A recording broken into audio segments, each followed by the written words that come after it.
चक्षुरुन्मीलितं तस्मै श्रीगुरुवे नमः। मूकं करोति वाचालं पङ्गुलिङ्गायते गिरिं यत्कृपातमहं वन्दे श्रीगुरुदीनतारिणं।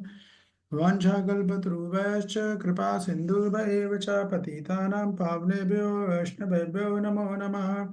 जय श्री कृष्ण चैतन्य प्रभु नित्यानंद श्री अद्वैत गदाधर शिवासादि गौर भक्तवृंद। हरे कृष्ण कृष्ण कृष्ण हरे हरे, हरे राम राम राम हरे हरे। ओम नमो भगवते वासुदेवाय। ओम नमो भगवते वासुदेवाय। ओम नमो भगवते वासुदेवाय।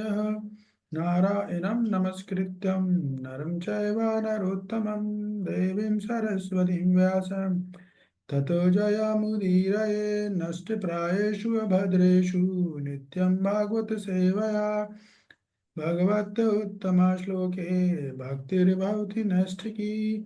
कृष्णाय वासुदेवाय देवकी नंदनाय च नन्दगोपकुमाराय गोविन्दाय नमो नमः।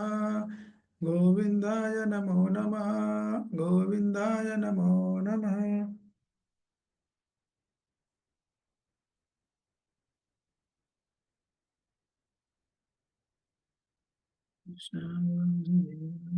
हरे परमात्मा। Hare Krishna. So welcome to all of you. स्वागत है आप सभी लोगों का। हम लोग चर्चा कर रहे हैं भगवत गीता यथारूप अध्याय 1।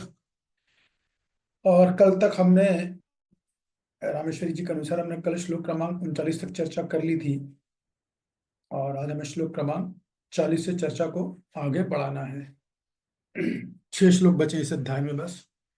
मेरा ख्याल है मेरे 11 12 13 17 तो हो ही चुके होंगे अब से अभी तक। तो कल कौन हाथ उठाकर कल की जो चर्चा को रिकैप कर देगा क्विकली। रिकैप बोले तो पुनरावृत्ति कल की क्लास की, ताकि जो भक्त नहीं सुन पाए हो क्या चल रहा था कल की कक्षा में, कल के श्लोकों में, तो उसका एक रिवीजन हो जाएगा। कौन करना चाहेगा? तब तो फिर आज के श्लोक में आनंद आएगा आपको, नहीं तो कैसे आएगा।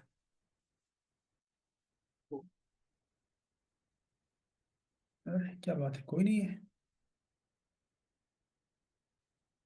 प्रभु जी मैं कर हाथ हाथ हाथ उठाइए ना, मैंने बोला जिसको भी बोलना अपना हाथ उठाए आराम से। वो नेटवर्क नहीं रहा है, नेटवर्क की दिक्कत से। हाँ, आपका नेट नेट की दिक्कत है, आपकी आवाज ही ब्रेक हो रही है राकेश पे, वो बात ही आ रही है। तो आप फिर अभी तो दिक्कत आएगी। मेरा नेटवर्क आप ठीक करो या फिर लोकेशन को चेंज करो, आपको यहाँ पर रोज ही इशू आ रहा है। यस रामेश्वरी जी, एक हाथ आया, 2 आ गए। रामेश्वरी जी यस। हरे कृष्णा प्रभु जी, दंडवत प्रणाम। मैं कोशिश करती हूँ प्रभु जी। बिल्कुल निसंदेह, बिना डरे कोशिश कीजिए। हाँ जी भगवान प्रभु जी, कोशिश ही देखते हैं। आपने कल ये समझाया था 37 और 38 श्लोक में ना, कि देखो केशव, ये लोग तो मूर्ख है, आतताई है। हम्म, इन लोगों का कोई दोष तो नहीं दिख रहा है। हमें तो हम्म, दिख रहा है ये लोभ के कारण अभिभूत है। इनको हम्म, तो नहीं दिख रहा है, इनमें हित भी नहीं है। अर्जुन युद्ध करने को मना इसलिए कर रहे थे कि मूल कारण था मोह और भौतिक आसक्ति। बिल्कुल। अपने कर्तव्य से विमुख हो रहा था अर्जुन। तो हम्म, प्रभुपाद जी कह रहे हैं कि अर्जुन क्षत्रिय है। तो जैसे ध्रुव क्रीड़ा में जब वो खेल रहे थे, अपना जुआ खेल रहे थे, तो उस टाइम नियम है कि जो खेलेगा वही पासा डालेगा। पर दुर्योधन ने बोला था कि दाव तो मैं लगाऊंगा, पर मामा शकुनी वो पासा फेंकेंगे।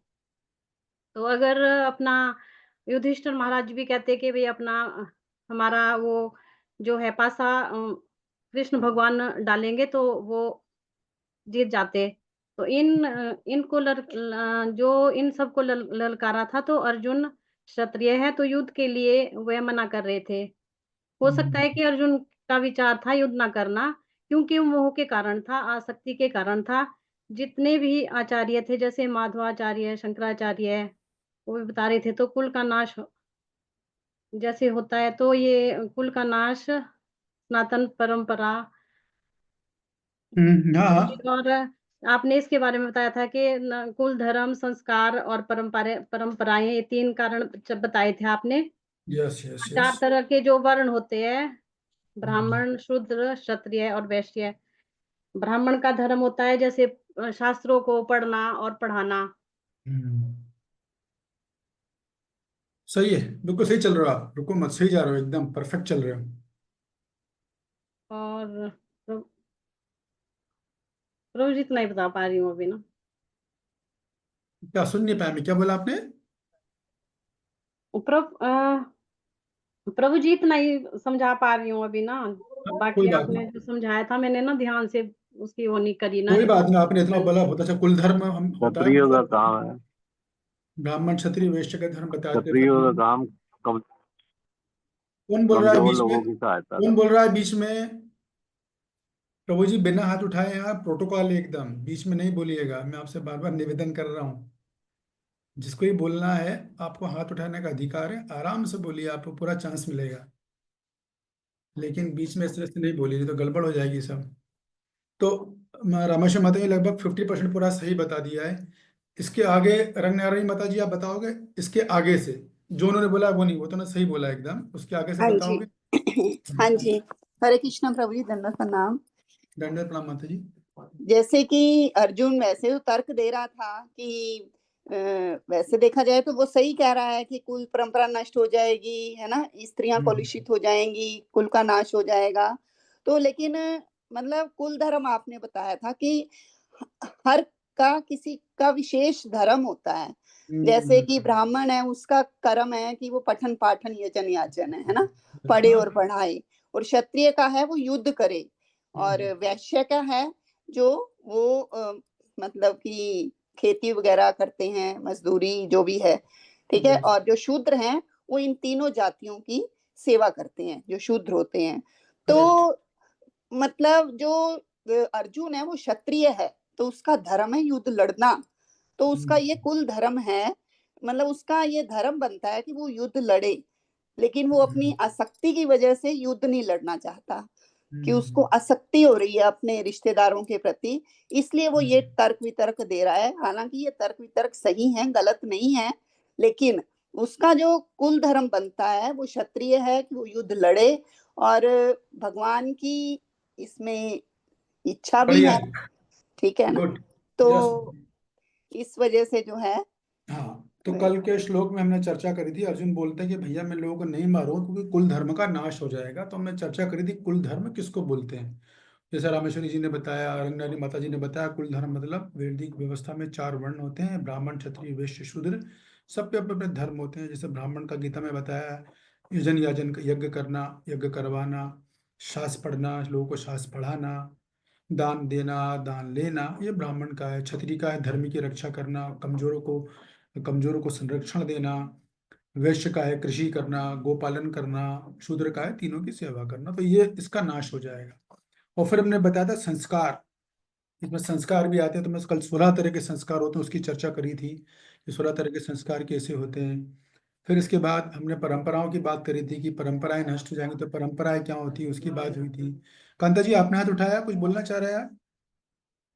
नहीं नहीं प्रभु जी, मैं पूछ सोच रही थी आप पूछ रहे हैं शायद इसलिए। अच्छा अच्छा। तो ये चीज़ों का मैं चर्चा कर ली थी, इस संस्कार की चर्चा करी, संस्कार नष्ट हो जाते हैं, संस्कार का क्या महत्व है, संस्कार क्यों आवश्यक, इसकी भी हमने कल चर्चा करी थी क्लास में। जिसने नहीं सुना वो जाके सुन सकता है। परंपराएं किसे कहते हैं? परंपराएं सार्वजनिक होती हैं और कुल धर्म विशेष होता है। ये सब चीज़ें मैंने चर्चा कर ली थी। अब आगे युद्ध ना करने का, उसी श्रृंखला में जो चौथा कारण है ना युद्ध ना करने का, उसी श्रृंखला में हम आगे चल रहे हैं।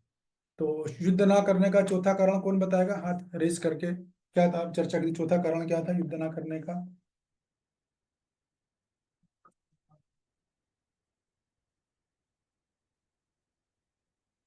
यस मनीषा जी। अम, हरे कृष्ण प्रभु जी, साथ नाम प्रभु जी। फोर्थ था कि पारंपरिक या परिवार की व्यवस्था नष्ट हो जाएगी, इसलिए वो नहीं करना चाहते थे। हाँ, ये कुल धर्म अर्जुन नष्ट को। होगा, परंपराएं संस्कार ये सब नष्ट हो जाएंगे। तो मेरा ख्याल है अब आप लोगों को समझ में आ गया कि अर्जुन क्या बोल रहे हैं। अब हम काल चालू करेंगे श्लोक क्रमांक 40 से। कौन पढ़ाना चाहेगा अनुवाद और तात्पर्य? हाथ उठाए। मनीषा जी ठीक है। तो आप लोग जब पढ़ोगे थोड़ा सा अलर्ट रहे ना, क्योंकि मैं आपको कहीं कहीं बीच में रोक सकता हूँ, अनुवाद के बाद रोक दूंगा, या तात्पर्य में बीच में कहीं रोक सकता हूँ, है ना। तो आप लोग इस हिसाब से पढ़ना है एकदम, कि अलर्ट रहना कहाँ में रोक दूँ तो ठीक है। अब मैं श्लोक चालू करता हूँ, फिर पढ़ेंगी मनीषा जी, फिर इसके बाद रामेश्वरी जी आप पढ़िएगा अगला श्लोक। यस। अधर्माभिवाद कृष्ण प्रदुषन्ति कुलस्त्रया स्त्रीशेषु दुष्टासेषु वार्ष्णेय जायते वर्णशंकर। हे अनुवाद। कृष्ण हे कृष्ण, जब कुल में अधर्म प्रमुख हो जाता है तो कुल की स्त्रियां दूषित हो जाती हैं और स्त्रीत्व के पतन से ही वृष्णिवंशी अवांछित संतानें उत्पन्न होती हैं। तो अर्जुन ने अगला अपना उसी श्रृंखला में कि किस प्रकार कुल धर्म नष्ट होता है, उसी श्रृंखला में अगली बात कर रहे हैं कि हे कृष्ण देखिए, जब कुल धर्म अधर्म हो गया तो क्या परिणाम होगा। अभी तुमने कुल धर्म की बात कर ली, कुल धर्म किसे बोलते हैं, तो वह अधर्म हो गया। तो पहला परिणाम बता रहे हैं कि कुल की स्त्रियां दूषित हो जाती हैं।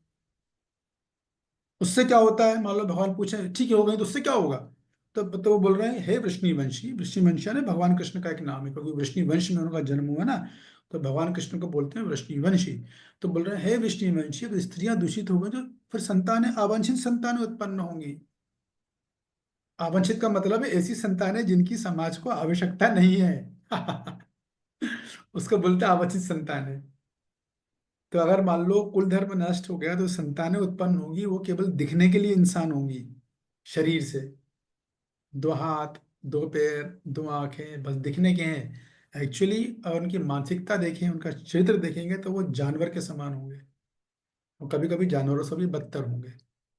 तो ऐसी संतानें जो दिखने में इंसान की तरह है, लेकिन कार उनकी सोच, उनकी मानसिकता जो है जानवरों के समान है, तो उसे बोलते हैं अवांछित संतानें। ठीक है। अब श्लोक में ये शब्द आया है वर्ण संकर, देखो आप लोग, ठीक है। तो वो अर्जुन ये बोल रहा है कि हे प्रभु देखिए, अगर कुल धर्म नष्ट हो गया तो भगवान मान लो पूछे तो क्या हो जाए, तो उससे क्या दिक्कत है। तो बोल रहे हैं कि कुल धर्म से स्त्रियां दूषित होंगी तो उससे क्या हो जाएगा, तो वो बोल रहे हैं वर्ण संकर हो जाएगा। अर्जुन ये बोल रहे हैं कि इससे वर्ण संकर हो जाएगा। तो आप में से हाथ उठा के कौन बताएगा वर्ण संकर का क्या तात्पर्य है। किसको आइडिया, वर्ण संकर संतान किसको बोलते हैं। वर्ण संकर से क्या तात्पर्य, ये आप समझ गए तो फिर आपको सब समझ में आएगा। यस कांता जी बताइए। वर्ण संकर प्रभु जी, जैसे आपने बताया था वर्ण, अलग अलग वर्ण होते हैं, क्षत्रिय ब्राह्मण शूद्र वैश्य। तो यस। अलग अलग, मतलब जैसे वाइफ अलग वो जो रहेंगी वो अलग उसकी रहेंगी, और वो अलग रहेंगे, नीचा लोअर कास्ट और अपर कास्ट ऐसे बोलते हैं ना प्रभु जी। तो उससे जो है असुरी संतान पैदा होंगी प्रभु जी बेसिकली। हाँ ये उत्तर भी सही है। वर्ण संकर का मतलब है फिर कोई वर्ण को फॉलो ही नहीं करेगा। जैसे सामंता नियम ये कि ब्राह्मण को ब्राह्मण ब्राह्मण लड़की से विवाह करना चाहिए, क्षत्रिय को क्षत्रिय से, शूद्र को शूद्र से, वैश्य को वैश्य से। लेकिन जब कुल धर्म ही नष्ट हो गया, बड़े बूढ़े खत्म हो गए, तो इस पर कंट्रोल कौन करेगा। तो जो लोग थे वो फ्री हो गए। तो बस क्या बोलते हैं, love at first sight and then always fight, फिर वही होगा। पहली निगाह का पहला प्यार। और बाद में मारम मार, फिर वही होने वाला है। तो अभी समाज में आप लोग देख सकते हैं ऐसा होता है कि नहीं। तो वर्ण संकर का मतलब ये होता है कि मान लो कोई ब्राह्मण लड़का है, तो उससे शूद्र की लड़के की शादी नहीं करना चाहिए, उससे संतान अच्छी नहीं होगी, ये बात है। हाँ वो अगर इमरजेंसी है, मिल ही नहीं पा रही, तो बहुत से बहुत शास्त्र बोलते हैं आप एक एक पायदान नीचे गिर सकते हो, छतरी तक, इससे नीचे नहीं जा सकते।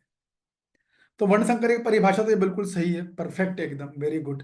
और भी कोई कुछ बोलना चाहेगा, और भी कुछ वर्ण संकर के बारे में, वर्ण संकर संतान किसको बोलते हैं।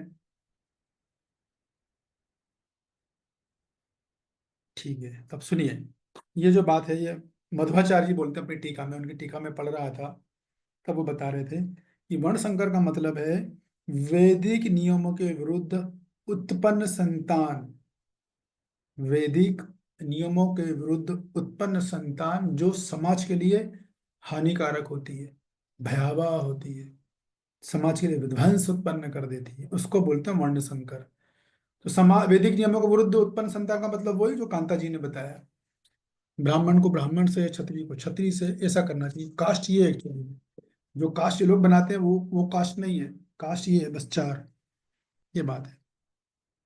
तो सारा जो चर्चा हो रहा कर रहे हैं अर्जुन ने वर्णाश्रम धर्म के हिसाब से कर रहे हैं, वैदिक सभ्यता के अनुसार से कर रहे हैं कि हे वृष्णिवंशी, अगर ऐसा हो गया तो समाज में वर्ण संकर उत्पन्न यानी अवांछित संतान उत्पन्न होंगे तो क्या होगा, हाहाकार हो जाएगा।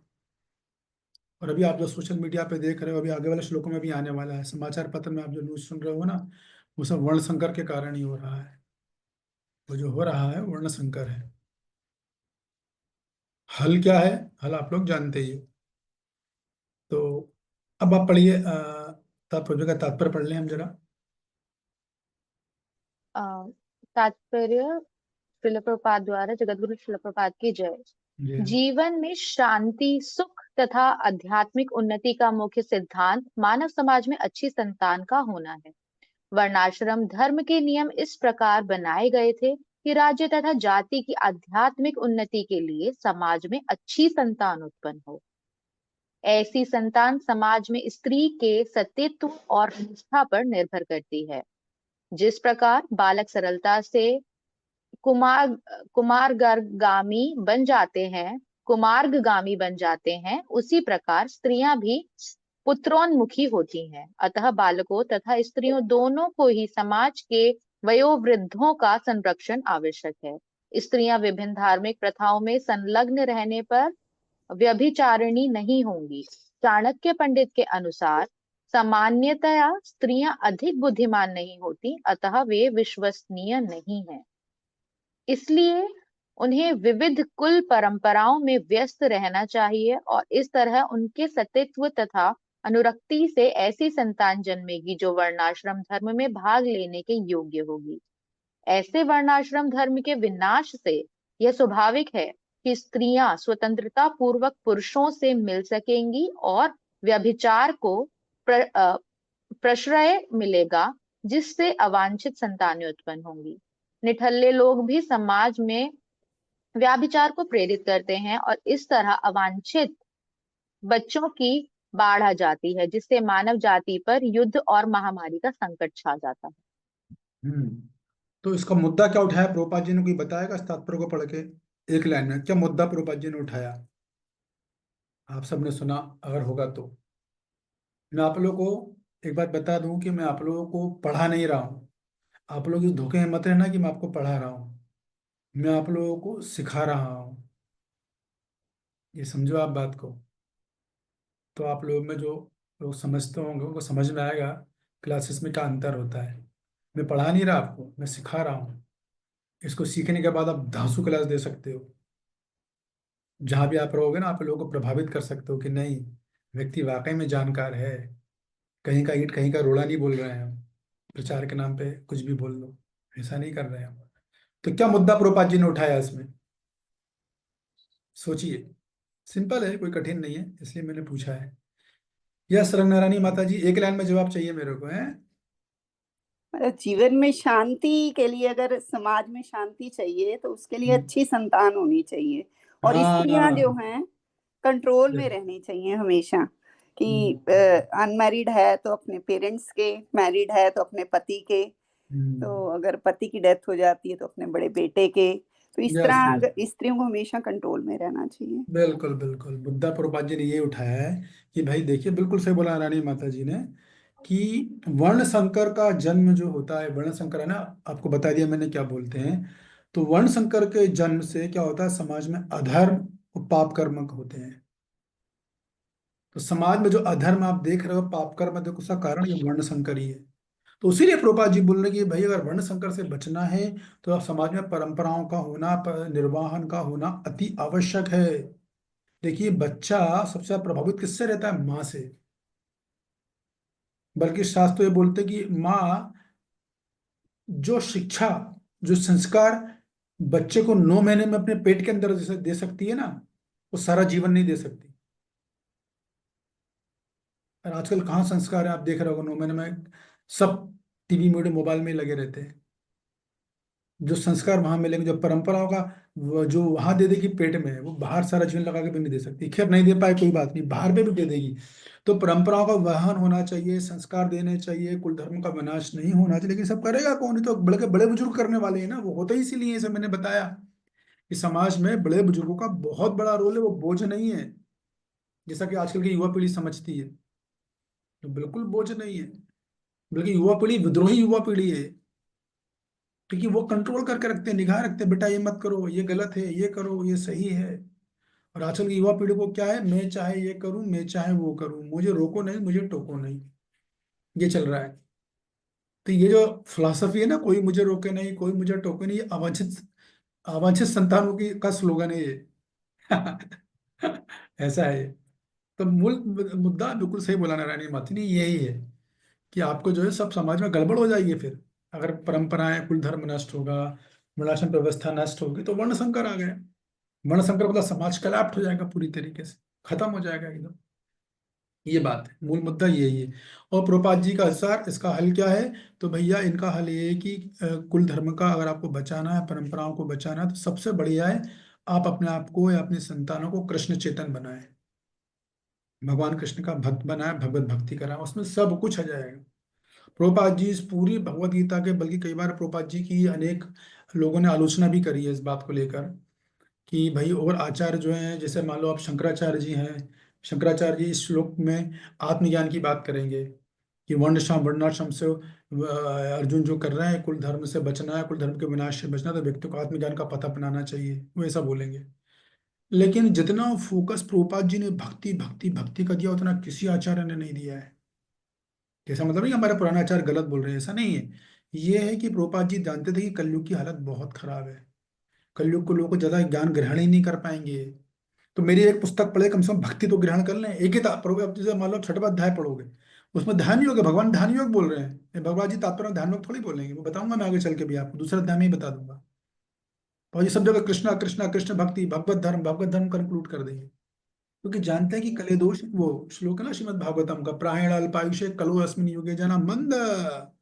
बहुत आलसी होंगे कलयुग के लोग, निठल्ले होंगे, निठल्ले। सोने में बड़ा आनंद आएगा इनको, कहाँ पढ़ेंगे इतनी पुस्तकें ये, बड़े आलसी होते हैं। एक पुस्तक खोली देगी, नींद आना चालू हो जाती है। लेकिन सुबह सेवा करवा लो, दौड़ दौड़ कर तो मंदिर में सेवा कर लेंगे, प्रसाद ले आएंगे, बुक डिस्ट्रीब्यूशन कर लेंगे, वो सब कर लेंगे, लेकिन बोल रहे घंटा पढ़ाना जरा, तो तुरंत गर्दन नीचे गिर जाएगी। इसलिए प्रभुपाद जी ने सबसे ये सोचा कि सब जगह भक्ति डाल दो, ताकि आदमी एक तात्पर्य, एक श्लोक पढ़ लेगा, मेरा एक तात्पर्य पढ़ेगा, समझ जाएगा मुझे भक्ति करनी है। ये प्रभुपाद जी की विशेष कृपा है। और आचार्य को, जो वर्तमान आचार्य को पावर होता है कि वो अपने हिसाब से शास्त्रों में देश काल परिस्थिति के अनुसार उसमें वो अ, फेरबदल कर सकता है। यहाँ तो कोई फेरबदल नहीं है, लेकिन प्रभुपाद जी ने भक्ति पे और भगवत धर्म का पालन करने पे बहुत जोर दिया हुआ है। खैर वो पॉइंट में अभी नहीं जा रहा, मैं आगे बताऊंगा, अभी तो बस सुन लीजिए। तो यहाँ पर प्रभुपाद जी ने ये बताया, वर्ण संकर का कारण यही होगा भाई, समाज में विध्वंस हो जाएगा। शंकराचार्य का बोलेंगे कि कुल धर्म की अगर रक्षा करनी है, तो समाज में शुद्धता बना के रखना जरूरी है। जब शंकराचार्य अपनी टीका में बोलते हैं कि अगर आपको कुल धर्म की रक्षा तो जरूरी है, आप समझ गए आप लोग, तो शुद्धता बनाना जरूरी, इसलिए स्त्रियों का पतन और वर्ण स्त्रियों का पतन नहीं होना चाहिए, क्योंकि स्त्रियों का पतन अगर हो गया तो वर्ण संकर उत्पन्न हो जाएगा, वर्ण संकर उत्पन्न हो गया तो कुल धर्म की रक्षा फिर नहीं हो पाएगी। आ रहा है ना आप लोगों को मेरी बात समझ में? ये बात है।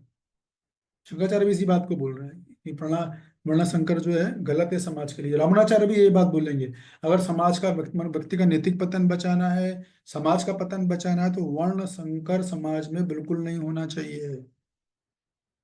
समाज का अराजकता फैलने का कारण, चोरी चकारी अपराध बलात्कार, आप जो सुन रहे हो देख रहे हो ना, उसका कारण ही है वर्ण संकर। तो सभी आचार्य इस बात को एक लाइन में बोल रहे हैं, हाँ सबने इस बात को लेकर सभी आचार्यों ने एक मत दिया गया, वर्ण संकर समाज में नहीं होना चाहिए। ये बात है। क्लियर हो गया यहाँ तक आपको मैंने जो बताया? कोई शक इसमें, कुछ संदेह? चलो ठीक है, समझ में आ गया नहीं। अब मेरा प्रश्न ये है, राकेश बाबू आपकी आवाज तो आ ही नहीं पा रही ना, थोड़ा नेट का दिक्कत है, बोलिए। प्रभु जी, अब आ रही है? अभी भी बोलिए, अभी लड़खड़ा तो अभी भी रही है वो, राकेश बाबू। प्रभु जी, जैसे ये वर्ण संकर की चर्चा है प्रभु जी, तो जो प्रभुपाद ने या हमारे आचार्यों ने व्यवस्था की कि कोई भी व्यक्ति ब्राह्मण धर्म तक उठ सकता है, चाहे वो किसी वर्ण से बिलोंग करता हो, तो उससे तो प्रभु जी कोई वर्ण संकर या कोई अलग संतान तो उत्पन्न नहीं हो सकती ना। नहीं, क्यों होगी? वो तो आचार्य द्वारा एम्पावर्ड है। वो तो प्रभा जी यही तो बल देंगे ना कि अभी आज के समय में तो एक ही तरीका है, बस कृष्ण चेतन बनाओ बस, सबसे पहले। जी प्रभु जी, धन्यवाद। बिल्कुल बिल्कुल बिल्कुल। अगर हमारा मान लो सपोज करो कि लड़की ब्राह्मण है, लड़का क्षत्रिय, लेकिन वो कृष्ण भक्ति कर रहे हैं तो बेस्ट है वो तो एकदम। दोनों करके सीख सीख के सही रास्ता पकड़ लेंगे, उनका हृदय शुद्ध हो जाएगा, है कि नहीं? जी प्रभु जी। ये बात है। हाँ, लेकिन अगर मान लो कृष्ण भक्त में भी ब्राह्मण ब्राह्मण से, वो तो सोने पर सुहागा बोलते हैं उसको। क्षत्रिय क्षत्रिय सोने पर सुहागा है, लेकिन नहीं भी हो पा रहा है अगर, तो फिर खैर वो डिटेल्स उसमें बहुत सारी, लेकिन यह है कि भक्त कृष्ण भक्ति एकमात्र रास्ता है इस भयानक कलयुग में। और कोई रास्ता है नहीं इतने कम समय में, क्योंकि हमारे पास समय ही नहीं है अब इतना। लोगों की आयु वैसे ही कम है, प्रायण अल्प आयुष्य है। 50 साल में तो लोग शादी का सोचते हैं आजकल, 45 साल में। ये तो हाल हो गया लोगों का। एनी डिटेल है बहुत सारी, लेकिन कृष्ण चेतना तो वो तो है। कृष्ण भक्ति मतलब 100 तालों की एक चाबी, और जब जागो तब सवेरा। क्योंकि दूसरा कोई रास्ता है भी नहीं भाई। मान लो क्या हो रहा है, आप ट्रेन से जा रहे हो, सपोज करो कि आपका डब्बा A1 है, ठीक है, आओ स्टेशन पे को ट्रेन आपकी छूट रही है, तो आप दौड़ो दौड़ो जिस डब्बे में जगह मिले वहां बैठे आओ। अभी तो फिलहाल ये इमरजेंसी है, जो ट्रेन छूट जाएगी, तो जिस जगह में जगह मिले बैठेगा, फिर वहां से घूमते घूमते घूमते घूमते अपनी अपनी सीट पे चले जाएंगे डब्बा ढूंढते हुए। वही वाली हाथ है कृष्ण भक्त। अभी तो जो नरी नाम जब चालू कर दो, धीरे धीरे प्रगति होगी, चेतना होगी, शुद्धाई पिटाई होगी, सिकाई होगी, खलाई, धीरे धीरे करते करते पहुंच जाओगे, अंत काल तक तो पहुंच ही जाओगे। ठीक है राकेश प्रभु? जी प्रभु जी। ओके। अब मेरा आप सब लोगों से प्रश्न है, कांता जी को छोड़ के बाकी लोग जिनको जवाब देना हो वो अपना हाथ उठा सकते हैं। प्रभुपाद जी तात्पर्य में लिख रहे हैं कि सामान्यतः स्त्रियां अधिक बुद्धिमान नहीं होती। क्या ये बात सही है? हाँ तो कैसे? गलत है तो कैसे? प्रभुपाद जी बोल रहे हैं स्त्रियां अधिक बुद्धिमान नहीं होती।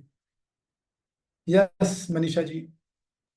प्रभु जी, इसमें जैसे बताया गया ना कि देखा भी जाए यूजुअली भी तो फीमेल्स होती है ना, इमोशनल ज्यादा होते हैं, है ना, देन लॉजिकल। अगर एक जगह जब लॉजिकल और रीजनिंग की बात होती है तो कहीं ना कहीं थोड़ा सा ऐसा नहीं कि 100%, उसमें से कुछ लॉजिकल भी होते हैं, ऐसा नहीं कि 100% बिल्कुल हो जाता है, लेकिन जो मैक्सिमम देखा जाता है ना, तो लॉजिकली थोड़ा सा वीकर पॉइंट आ जाता है इन केस अगर कुछ इमोशनल चीज अगर वो उनके सामने है और उनको बोल दिया लॉजिक भी देखो, लॉजिक के साथ चलो, तो वो इमोशनल को जल्दी ग्रैब करते हैं।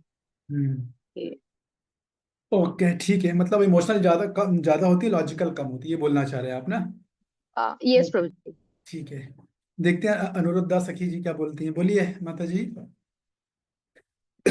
जो लोग वीडियो ऑन कर सके तो अच्छा है, इंटरेक्शन में थोड़ा अच्छा लगता है। हरे ठीक है, कृष्ण देखो प्रभु दिक्कत। जी, हाँ धन्यवाद जी, प्रणाम। तो जी धन्यवाद। मैं भी यही बोलना चाह रही थी कि स्त्रियां थोड़ा जल्दी भावुक हो जाती हैं। अच्छा। ओके, मतलब ये बात है। इमोशनल हो जाती हैं किसी बात को लेकर, अगर तो फिर वो तो, मूर्ख ही तो कहलाएंगी ना। है वो मूर्ख ही कहलाएंगी ना। इमोशनल होना मूर्खता वाली बात है? अरे ऐसा ऐसा भी है क्या? अच्छा ठीक है। यस हर्षना जी। हरे कृष्ण प्रभु जी। हम्म, प्रभु जी, एक सॉफ्ट हार्टेड होती हैं वो। क्या होती है? सॉफ्ट हार्टेड होती है प्रभु जी, जल्दी से कोई भी कठोर निर्णय ले नहीं सकती हैं, हृदय से अच्छा, कोमल होती हैं बेसिकली। हृदय से कोमल होती है तो इसलिए वो कम बुद्धिमान होती है यूं? तो कम मतलब, बुद्धिमान नहीं होती, स्ट्रॉन्ग डिसीजन नहीं ले पाती हैं। तो इस वजह से बुद्धिमान नहीं तो होती? बुद्धिमान होती हैं लेकिन ज्यादा स्ट्रॉन्ग डिसीजन वो नहीं, हार्ड नहीं बन सकती ज्यादा, तो सॉफ्ट ही रहती हैं, वो सॉफ्ट नेचर रहता है उनका। हाँ वो तो आप सही कह रहे हो, लेकिन यहाँ प्रोपाल जी बोल रहे हैं स्त्रियां ज्यादा बुद्धिमान नहीं होती। तो वो आप ये कह रहे हो कि चूंकि स्ट्रांग डिसीजन नहीं ले पाती, इसलिए प्रोपाल जी ऐसा बोल रहे हैं कि अधिक बुद्धिमान नहीं होती। May be Prabhu ji ji. Okay ठीक है, फाइन। ओके, और देखते हैं और भक्तों का क्या कहना है। यस कदमी ललिता माता जी, स्त्रियां अधिक बुद्धिमान नहीं होती, प्रोपाल जी ऐसा बोल रहे हैं। হরে কৃষ্ণ প্রভুজি, দণ্ডবাদ প্রণাম। प्रणाम, भला छी। আছি ভালো প্রভুজি। चलो और बोलिए। स्त्री लोग मैं एक बार पढ़ी थी कुंती महारानी के जो ये है। हाँ हाँ, बोलिए बोलिए। श्री महारानी बोली थी स्त्री शिशु सुलभ है, और स्त्री शिशु सुलभ जैसा शिशु जैसा मेंटेलिटी रहते हैं मन, और बहुत कोमल और बहुत सरल रहते हैं, इसके लिए भी उनका बुद्धि थोड़ा अल्प रहते हैं, उन्होंने बोली थी। अच्छा अच्छा, ठीक है, वेरी गुड। आप पॉइंट भी आपका काफी हद तक सही है। Yes, miss Anjali. हरे कृष्णा प्रभु जी, दंडवत प्रणाम। प्रणाम। मैं गलत भी हो सकती हूँ, बट मैं ट्राई कर रही हूँ बस।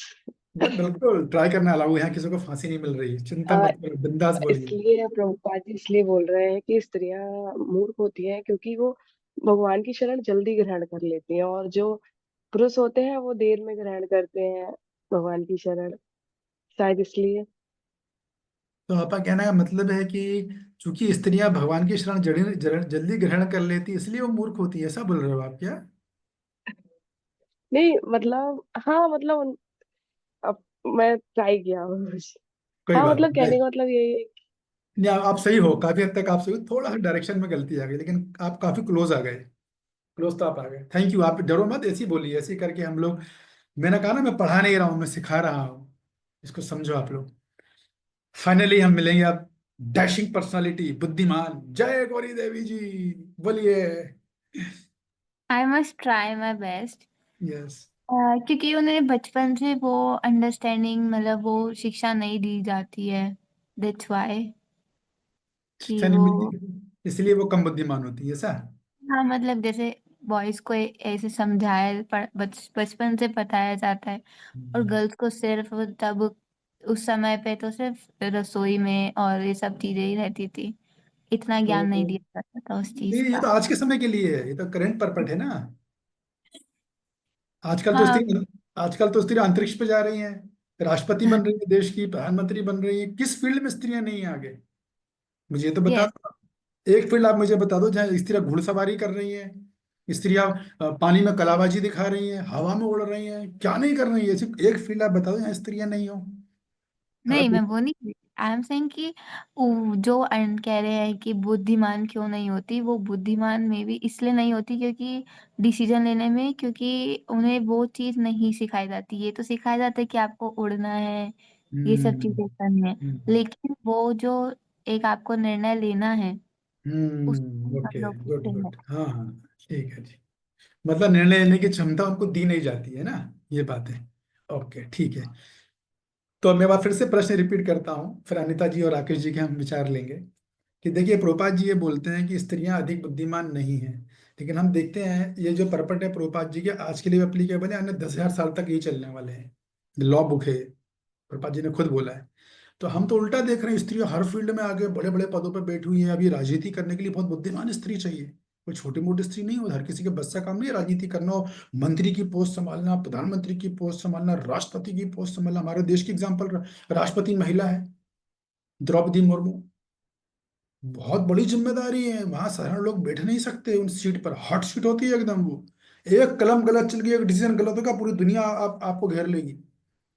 स्त्री पायलट में, अंतरिक्ष में जा रही हैं, पहाड़ों में जा रही हैं, क्या नहीं कर रही, हर तरह बुद्धिमान है, बलवान, सब ट्रक चला रही हैं। और इन ट्रक की जैसी देखे तो स्पोर्ट्स में बहुत आगे हैं, सब जगह आगे हैं, कोई फील्ड ऐसी नहीं जहाँ आगे, वैज्ञानिक है, डॉक्टर है, इंजीनियर है, हर जगह हैं लड़कियां तो। इतना ही नहीं, आप किसी भी परीक्षा का एग्जाम देख लो, 12th हो या अपना कॉलेज का ग्रेजुएशन हो, टॉप लिस्ट अगर जब भी आप देखो ना, मेरिट लिस्ट, उसमें सबसे ज्यादा लड़कियां ही होती हैं। अगर आप मेरिट लिस्ट देखोगे तो उसमें सबसे ज्यादा लड़कियां ही होती हैं। आप ट्राई कर लो कभी, आप एमबीबीएस एग्जाम देख लो, जितने भी कॉम्पिटिटिव एग्जाम होते हैं, सबसे ज्यादा लड़कियां मिलेंगी। फिर ऐसे प्रोपा जी तो ऐसा बोल रहे हैं कि अस्तिना बुद्धिमान नहीं, तो प्रोपा जी का गलत बोल रहे हैं क्या? या सनिता जी? हरे कृष्ण प्रभु जी, धर्म प्रणाम। जी। प्रभु जी, जितने भी कारण सभी ने दिए हैं वो सब कारण काफी हद तक सही हैं। उन कारण के साथ एक कारण ये भी ऐड कर सकते हैं कि स्त्रियों का जो फोकस होता है, अटेंशन होता है, वो मल्टीटास्किंग हो सकती है, उनका एक अटेंशन सेकंड। डाइवर्टेड रहता है, फोकस नहीं रहती ज्यादा वो।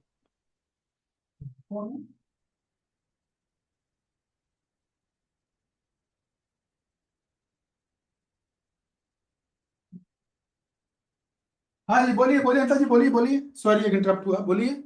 जी प्रभु जी, मैं सिर्फ इतना कहना चाह रही हूँ कि इन सभी कारणों के साथ ये कारण भी एक हो सकता है कि स्त्रियों का जो अटेंशन होता है, फोकस जो होता है, वो डिवाइडेड रहता है अलग अलग फील्ड में। जैसे परिवार के साथ भी है या वर्किंग भी है, अलग अलग अलग फील्ड में वो डाइवर्टेड रहती हैं। लेकिन पुरुष का जैसे एक व्यवसायिक का बुद्धि वाला एक फोकस्ड रहते हैं, वो वाला सिचुएशन नहीं रहता उनके साथ, माताओं के साथ। ओके। तो अलग अलग जगह उनकी अटेंशन विभाजित होने के कारण भी उनका शायद डिसीजन मेकिंग में थोड़ा कहीं पे इम्पैक्ट पड़ता होगा। हाँ हाँ ऋषि, ये तो है बिल्कुल है, ये बात भी है, वैलिड है, बिल्कुल है। और यस राकेश प्रभु, फिर मैं बताता हूँ। यहाँ प्रभुपाद ने ये नहीं कहा है कि स्त्रियां बुद्धिमान नहीं होती हैं, उन्होंने कहा सामान्यतः अधिक बुद्धिमान नहीं होती हैं। बुद्धिमान तो होती हैं वो, लेकिन वो इस संदर्भ में कहा है कि जैसे वो तर्क पे और अन्य मुद्दों पे ज्यादा वो जो अपना भाव है उस पे ज्यादा फोकस करती हैं। और दूसरा कि उन्हें एक संरक्षण की जरूरत रहती है वैदिक परंपरा के अनुसार। पहले पिता के संरक्षण में, फिर वो पति के संरक्षण में, फिर वो पुत्र के संरक्षण में रहती हैं। तो एक डायरेक्शन जो होता है, वो डायरेक्शन उनके लिए ज्यादा जरूरी होता है प्रभु जी। यहाँ ये संदर्भ है। ओके ठीक है, आप लोग सब लोग उत्तर गलत नहीं है, ठीक है, लेकिन आंशिक है। अब आपको मैं बताता हूँ उसका क्या तात्पर्य है। हालांकि ये बात सही है, प्रभुपाद जी ये नहीं बोल रहे कि स्त्रियां बुद्धिमान नहीं होती, स्त्रियां लिखा अधिक बुद्धिमान नहीं होती, ऐसा लिखा है।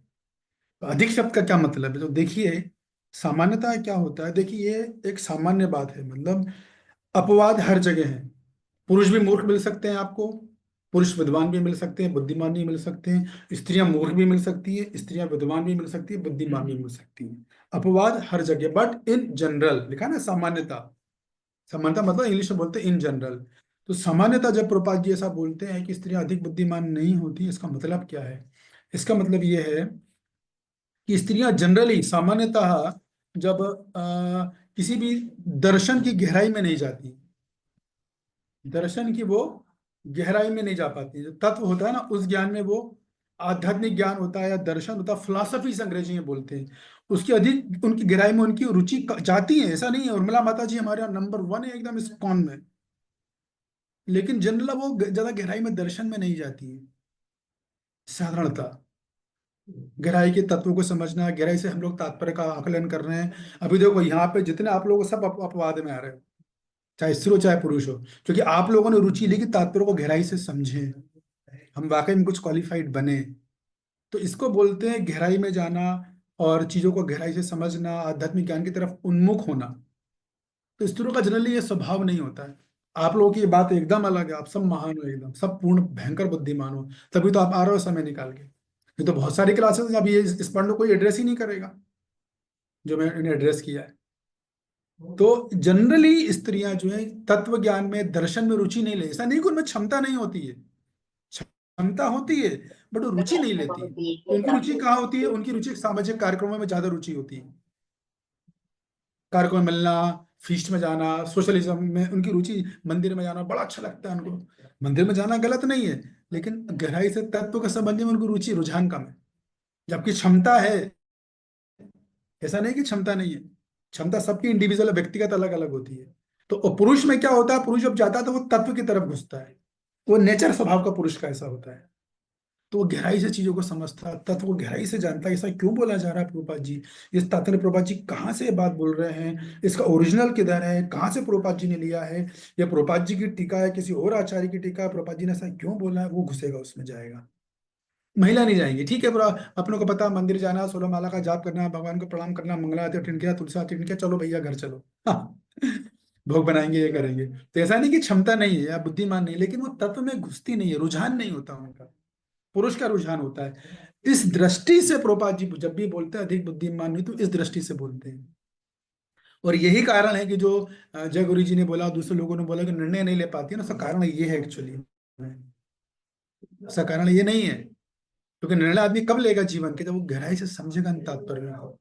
अभी यही क्लास में मैं 8 श्लोक बोल सकता था, लेकिन मुझे कांतारानी माता जी ने पहले ही मुझे बोल रखा है कि आप तो आराम, तो चलिए, मैं गहराई से समझना हम सारे भक्तों को।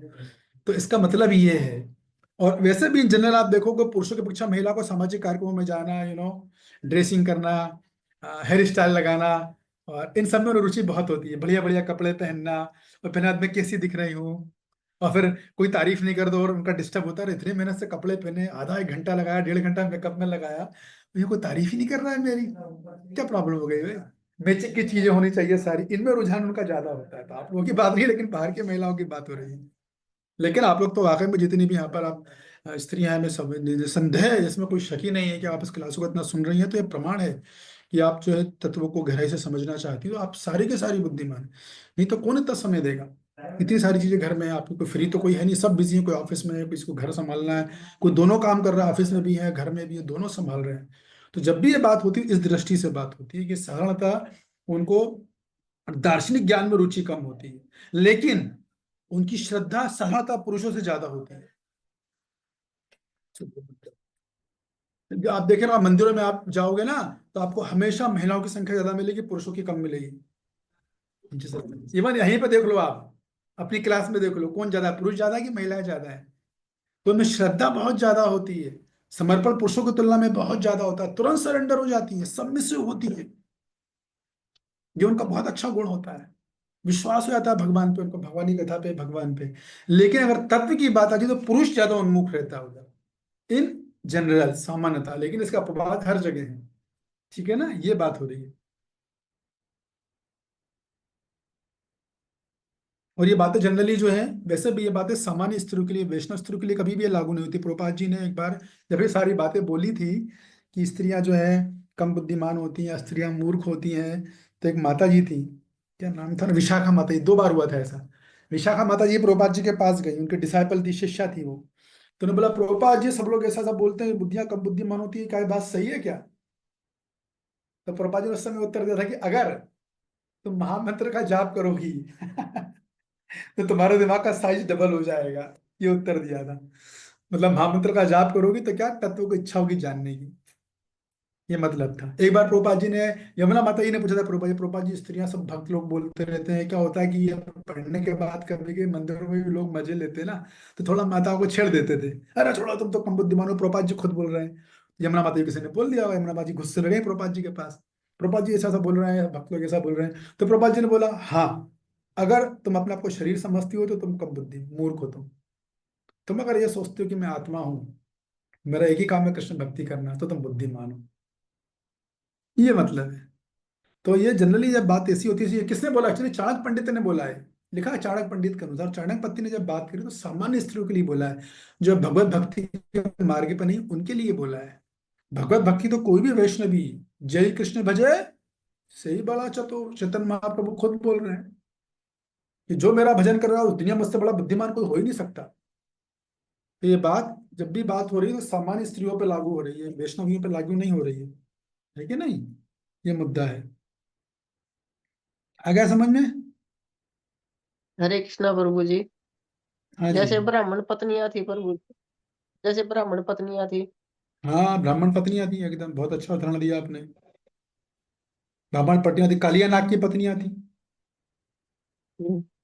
कालियानाग की पत्नी, कालियानाग की पत्नी ने बचाया था, नहीं बचाया था अपने पति को? जी ब्राह्मण प्रभु जी। पत्नी ने ब्राह्मणों को बचा लिया था। इतिहास में कितने उदाहरण है इस बात। मंदोदरी महान विद्वान थी। और द्रौपदी जी भी प्रभु जी, द्रौपदी महारानी जी भी। हाँ, वो तो कुंती महारानी, ये तो खैर अपने आप में एग्जाम्पल है ही, वो तो अद्भुत है एकदम। मंदोदरी है, ये सब महान विद्वान थी। जाह्नवी माता, नित्यानंद प्रभु की वाइफ, विद्वान, प्रकांड विद्वान, पूरे शास्त्राण जानती थी, व्याकरण शास्त्र सब जानती थी, है कि नहीं? तो ये बातें सामान्य स्त्रियों के लिए होती हैं, हम जैसी वैष्णव थे तो नहीं होती। और बाकी मैंने आपको और भी सा गहराई से बताया कि उनकी दर्शन तत्व में रुझान कम होता है, लेकिन दूसरी क्रियाओं में, नाचना, कीर्तन, डांस करना, अरेंजमेंट करना, जिम्मेदारी से आगे बढ़ना, इनमें उनका रुझान होता है। ऐसा होता है, तो इसलिए प्रभुपाद जी बोलते हैं। ठीक है, 7:18, एक श्लोक और लेते हैं। श्लोक क्रमांक 41। रामेश्वरी जी आप पढ़ोगे ना? यस प्रभु जी। शंकरो नरका एव कुलुंघ्राणं कुलस्य च पतन्ति पितरो शाम लुप्तपिंडादको क्रिया। अवांछित संतानों की वृद्धि से निश्चय ही परिवार के लिए तथा पारिवारिक परंपराओं को विनष्ट करने वालों के लिए नारकीय जीवन उत्पन्न होता है। ऐसे पतित कुलों के पुरखे पितृलोक गिर जाते हैं, क्योंकि उन्हें जल तथा पिंड दान देने की क्रियाएं समाप्त हो जाती है। तो अभी मुझे याद आया अचानक कि एक बार मुझे आज से कुछ साल पहले किसी भक्त ने मुझे बोला था ये बात। क्या बोली थी? उसने श्लोक कोट किया था, शूद्र शूद्र ढोल गवार पशु नारी, सभी ताड़न के अधिकारी। ढोल, गवार, पशु, शूद्र और नारी, नारी का भी नाम आया उसमें, ये सब ताड़न के अधिकारी हैं। वहां ताड़न का क्या अर्थ है, इससे क्या मतलब, इसको भी बहुत लोग गलत तरीके से कोट करते हैं श्लोक को। गलत मतलब कोरोना, इसका जो अनुवाद है, जो उसका स्पष्टीकरण गलत देते हैं, बहुत गलत देते हैं, क्योंकि पढ़ते ही नहीं आचार्यों को। वहाँ आचार्य ने सब बताया हुआ है उसका क्या मतलब है। तो मैं बाद में, जिसको जानना हो, अभी तो हम ये श्लोक कंप्लीट करेंगे, क्लास के एंड में फिर जो है हम कर सकते हैं, ठीक है ना। किसी को जानना हो तो पूछ सकता है। श्लोक क्रमांक 29 करते हैं। क्या हो गया, तो यहाँ पर वो क्या बोल रहे हैं कि भाई देखिए, अच्छा अभी मानो कि भगवान ने, अर्जुन ने इतना तो बोल दिया, कुल धर्म नष्ट होगा तो क्या होगा, स्त्रियां दूषित हो जाएंगी, फिर क्या होगा, अवांछित सत्ता ने उत्पन्न, उससे क्या होगा, समाज में अशांति अराजकता धर्म फैल जाएगा, और क्या होगा। तो आगे उसी कड़ी में बोल रहे हैं कि भैया इतना होने के बाद भी कुल के पुरखे गिर जाएंगे नीचे। क्यों गिर जाएंगे? क्योंकि अवांछित संतानें जब हो गई, उनमें संस्कार ही नहीं है, तो श्राद्ध कर्म करेंगी नहीं, पुत्रों को जल देंगी नहीं, पिंडदान देंगी नहीं वो। तो इतनी बड़ी क्रिया समाप्त हो जाएगी, तो पुरखे तो नरक लोक में, पितरलोक में सड़ते रहेंगे, उनकी तो कोई मुक्ति नहीं हो पाएगी। बस सोचिए आप। अभी देखिए, अभी यहाँ पे बहुत बड़ा वैष्णव गुण दिख रहा है। मैं कल भी ये चर्चा कर रहा था, देखो अर्जुन कितना गहराई तक सोच रहे हैं। एक्चुअली इसको बोलते हैं वैष्णव, कि अपने हित का नहीं सोच रहे हैं, वो अपना भी सोचा उन्होंने, लेकिन कितनी दूर तक चले, वो समाज का सोचा उन्होंने, पुरखों का सोच रहे हैं, कितना अधर्म हो जाएगा। सोचो आप, ऐसा हमको वैष्णव बनना चाहिए। अपने बारे में भी हम सोचना गलत नहीं किसी हद तक, जो हमारी जरूरत है वहां तक तो, लेकिन हमें दूसरों का भी बारे में भी सोचना चाहिए। नहीं तो मैं बता रहा हूँ आपको, कितनी क्लासेस में दे दूं, आप ज्यादा लाभ उठा नहीं पाओगे। मैं लिख के दे रहा हूँ आपको। अभी इसी क्लासेस को मैं और गहराई से दे सकता हूँ, लेकिन मैं जानबूझ के नहीं बोल रहा हूँ, कि मैं चाहता हूँ कि मानसिकता चेंज होनी चाहिए पहले। एक बैच है मेरा, बहुत ही धुरंधर लोग बैठे हैं उसमें, संस्कृत के ज्ञाता बैठे हुए उसमें, उसमें उसमें हमें और गहराई में लेके जाते हैं, वो डिस्कशन होता है हमारा। तो मेरा कहने का मतलब ये है कि हमें चीज सीखनी चाहिए कि भक्ति जो है, भक्ति करने के बाद हमारे अंदर निस्वार्थ सेवा का भाव होना बहुत जरूरी है। मैं से कुछ भक्तों को जानता हूँ जो पर डे एक निस्वार्थ सेवा जरूर करते हैं। हाँ, मैं मानता हूँ हम सबकी अपनी अपनी जरूरतें हैं, आपकी भी जरूरत है, मेरी भी अपनी जरूरतें हैं, वो चाहिए हमको।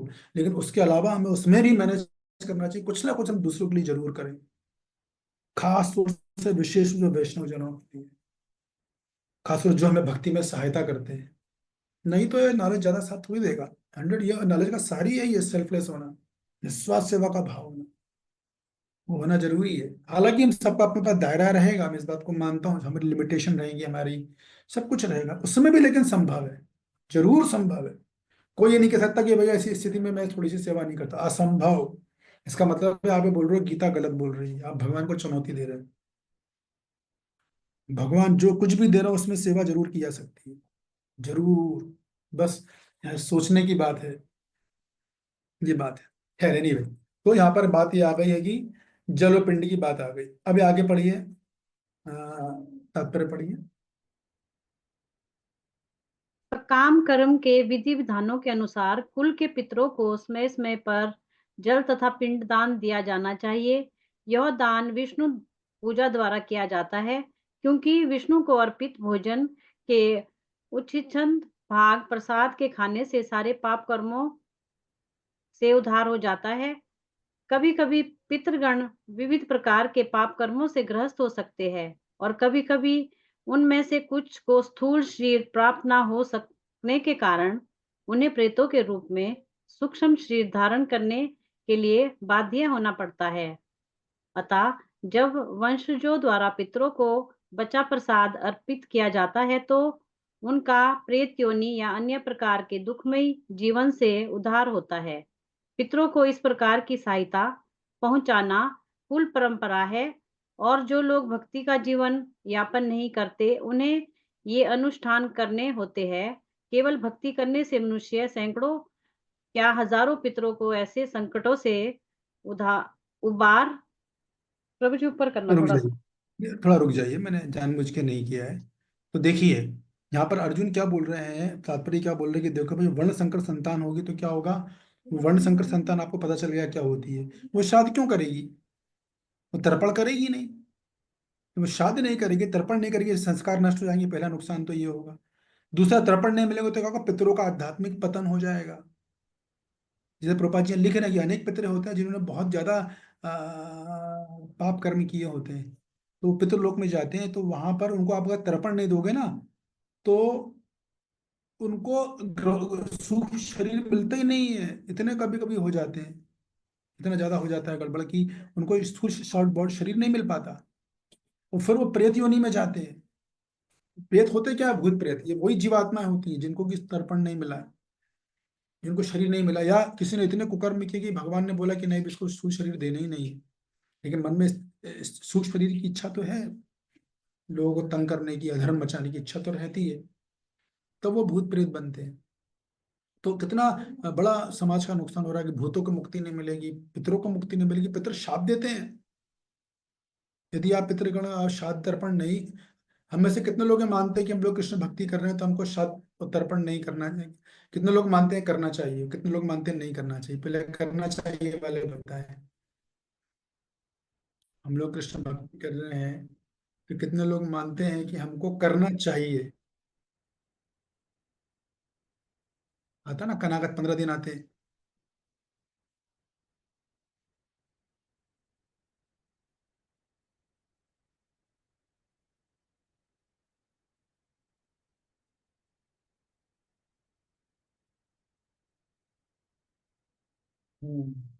40 में से 16-17 लोग हो गए मानते हैं कि करना चाहिए। ठीक है, अब आप लोग अपने हाथ उठा लीजिए, रिमूव कर लीजिए। अब ये बताइए कितने लोग मानते हैं कि हम भक्ति कर रहे हैं तो हमको शादो तर्पण करने की आवश्यकता नहीं है। तो बाकी तात्पर्य में तो यही बोल रहे हैं कि हम लोग भक्ति कर रहे हैं तो हमको करने की आवश्यकता नहीं है। तो बाकी तात्पर्य में यही बोल रहे हैं, आपको पढ़ा देता हूँ। देखिए, केवल भक्ति करने से मनुष्य, यहाँ से बोल रहे हैं, और जो लोग भक्ति का जीवन यापन नहीं करते उन्हें ही अनुष्ठान करने होते हैं। ये मतलब जो नहीं करते उनको करना है, लेकिन केवल भक्ति करने से मनुष्य सैकड़ों क्या हजारों हजार पितरों को ऐसे संकट से उबार सकता है। और प्रभा जी भागवतम का प्रमाण दे रहे हैं, देखो ऐसे बोला जाता है 11वें अध्याय स्कंद का 5वें अध्याय का 41वां श्लोक। देवर्षि भूतात्म नराणाम पुत्राणाम न किंकरो नायमणि च राजन सर्वात्मना यह शरणम शरणयम गतो मुकुंदम परिहत्य कृतम। जो पुरुष अन्य समस्त कार्यों को त्याग कर मुक्ति के दाता मुकुंद के चरण कमलों की शरण ग्रहण करता है, उस पथ पर गंभीरता पूर्वक चलता है और देवताओं, मुनियों, सामान्य जीवों, स्वजनों, मनुष्यों या पितरों के प्रति अपने कर्तव्य ऋण से मुक्त हो जाता है। श्री भगवान की सेवा करने से ऐसे दायित्व सदा पूरे हो जाते हैं। तो आप लोग समझ जाओगे, प्रभुपाद जी ये बोल रहे हैं कि भाई भक्त को तो ये सब करने की जरूरत ही नहीं है, क्योंकि वो किसी ऋण में आता ही नहीं है। हाँ जी, अभी मुझे फोन मत कीजिए, मैं क्लास दे रहा हूँ, 20 मिनट बाद में कॉल कीजिएगा, ठीक है। तो प्रभुपाद जी तो ऐसा बोल रहे हैं, तो बाकी भक्तों ने तो बोला कि करना चाहिए। अब कितने भक्त हैं जो बोलते हैं कि नहीं करना चाहिए, हाथ उठाए, प्लीज रेज योर हैंड। कितने भक्तों का यह मानना है कि नहीं, हमको श्राद्ध तर्पण नहीं करना चाहिए क्योंकि हम भक्ति कर रहे हैं।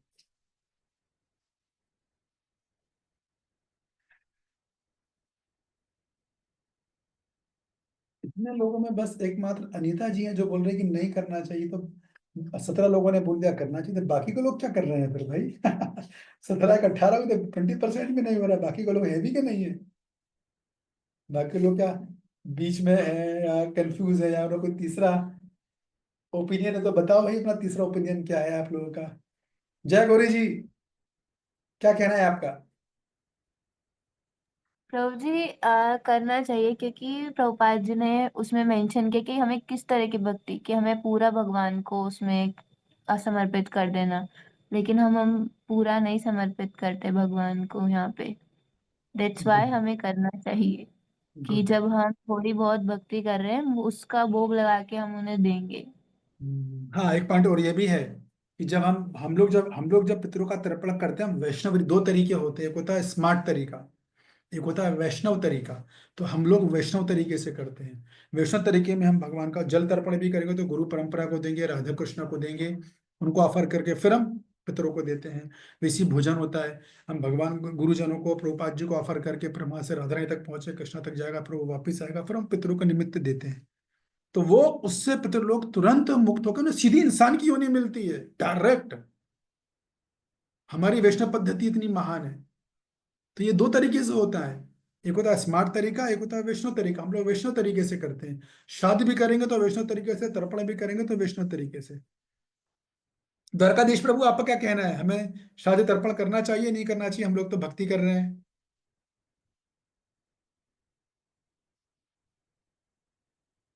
क्या द्वारकाधीश प्रभु? शिवानी जी, क्या कहना है आपका? प्रभु जी करना चाहिए, क्यों? हम तो भक्ति कर रहे हैं, प्रभुपाद जी क्योंकि तात्पर्य। प्रभु जी हम वही माता जी ने जो कहा था कि हम भगवान को पूरी पूरी तरह से अभी समर्पित नहीं कर सकते, पूरी तरह कुछ ना कुछ गलतियां हमसे रह जाती हैं। हाँ, देखिए, जो उत्तर जाह्नवी जी ने दिया बिल्कुल परफेक्ट उत्तर है। बहुत सारे भक्तों की धारणा कि नहीं नहीं, हम तो भक्ति कर रहे हैं, हमें जरूरत नहीं। अगर आप भक्ति कर रहे हो तो शुद्ध भक्त बनोगे, उसको जरूरत नहीं है सब करने की। अगर आप ये बोलते हो कि मैं शुद्ध भक्त हूँ 100%, तो फिर आप मत करो। और शुद्ध भक्त का लक्षण होता है कि जैसे रघुनाथ गोस्वामी थे, वो खाने के नाम पे मात्र 3 या 4 बूंदे छाछ की पीते थे, वो भी हफ्ते में 4, एक एक दिन, क्योंकि वो पूरी तरह से शारीरिक चेतना में थे ही नहीं, सोते नहीं थे शुद्ध भक्त। ऐसा करते थे वो हमारे छठ गोस्वामी तो। एक पेड़ के नीचे भी, पेड़ भी रुकते थे ना, पेड़ भी चेंज कर लेते थे, एक पेड़ के नीचे रुकते नहीं थे वो। तो हम लोगों को शादी तर्पण अवश्य करना चाहिए। हाँ, यदि कोई को लगता है कि नहीं मैं शुद्ध भक्त बन चुका हूँ, हाँ, तो फिर उसको जरूरत नहीं, नो डाउट। तो जब तक हम शुद्ध भक्ति के स्तर पर नहीं है, पूर्ण शरणागत नहीं है 100%, अब तो जरा सा हमें, हमारी इच्छा को जरा सा कोई कार्य हो जाता है तो मन में हमारे खूब सारी विचार आ जाते हैं, पता नहीं भगवान मेरा काम कब करें, कब सुनेंगे। भगवान से कंप्लेंट हो जाती है मन ही मन में, भले किसी को कहे ना कहे, मन में तो कंप्लेंट के विचार आ ही जाते हैं। क्यों जय गुरु जी, आते ही नहीं आते हैं? आते हैं ना। फिर जी प्रभु जी आते हैं। हाँ, तो ये समझना बहुत जरूरी है कि जब तक हम लोग नहीं हो जाए तब तक हमको, हाँ, भक्ति हम जरूर करेंगे, लेकिन हम ये कार्य जरूर करते हैं क्योंकि हमारी भक्ति के लिए फेवरेबल है। ये तो पितर भी साथ देते हैं। भक्ति में बात आती है, देवता तक नाराज हो जाते हैं। देवता तक, आपको भक्ति में 11वें स्कंद में ही लिखा हुआ है, देवता अगर आप सम्मान नहीं दोगे ना, देवता आपको बाधा डालेंगे भक्ति में। महाभारत में भी ये बात आती है, कई जगह शास्त्र में वर्णन है। तो उनको हम उनका यथा योग सम्मान, सकल समाने करीते शक्ति देहो नाथ यथा यथा। भक्ति विनोद ठाकुर हमारे आचार्य बोल रहे हैं, ऐसी शक्ति दो कि मैं सबको सुयोग्य सम्मान दे सकूं, ऐसी शक्ति दो मुझे। तो पितरों का सम्मान देना का क्या तरीका? ये शादी तर्पण करना। देवता को सम्मान देना क्या तरीका? उनको नमन करना, उनको वैष्णव की दृष्टि से देखना, उनको महामंत्र सुना के आना, उनसे कृष्ण भक्ति का आशीर्वाद लेना, ये उनका सर्वोच्च सम्मान है। खुश हो जाते हैं कि हम इतने में ही। तो वैसे ही हमको है ना, देवर्षि इत्यादि ऋण जो होते हैं, देवता मुनियों सामान्य जीवों तक का ऋण रहता है हमारे ऊपर, जिनको हम अपना दुश्मन समझते हैं ना, उन सबका भी ऋण है हमारे ऊपर। अभी वो डीप में जाना नहीं चाहता, यहाँ तक कि पेड़ पता लता तक का भी ऋण रहता है हमारे ऊपर। तो वो तो भक्ति से खटाखट चुन जाए, महामंत्र जैसी जाप करोगे ना, आप खटाखट उतर जाते हैं। सामान्य जीवों का ऋण, मनुष्यों का ऋण, स्वजनों का ऋण, ये उतर जाते हैं। लेकिन पुत्रों के और देवताओं के, उसमें हमको थोड़ा सा स्पेशल कुछ करना पड़ता है, ये बात है। ठीक है, यस राकेश प्रभु, आपका कुछ कहना है? हाथ उठाया आपने। प्रभु जी, एक बात इसमें बहुत महत्वपूर्ण है कि अभी हम लोग भक्ति के पथ पे हैं, अभी हम लोग भक्त बने नहीं हैं। वैदिक हाँ, भक्ति और साधना भक्ति का पालन कर रहे हैं प्रभु जी, इसलिए बिल्कुल। हमें करना चाहिए, और कृष्ण भावना भावित जो भी कर्म है उसको जरूर करना चाहिए अपने पितरों के लिए। यस यस, बिल्कुल करना चाहिए, सही बात है। वही बात जाह्नवी जी ने बोली और उन्होंने भी ना, उन्होंने बोला, बिल्कुल लोगों ने बोला, वेरी गुड। तो आप लोग इसको समझ लो अच्छे से। कभी कभी ब्रह्मचारी को करना चाहिए कि नहीं करना चाहिए? उनको कोई भी करना गृहस्थ। चाहिए प्रभु जी, जय गौरी सबको जी, करना चाहिए। जय गौरी जी से पूछते हैं क्या कहती हैं।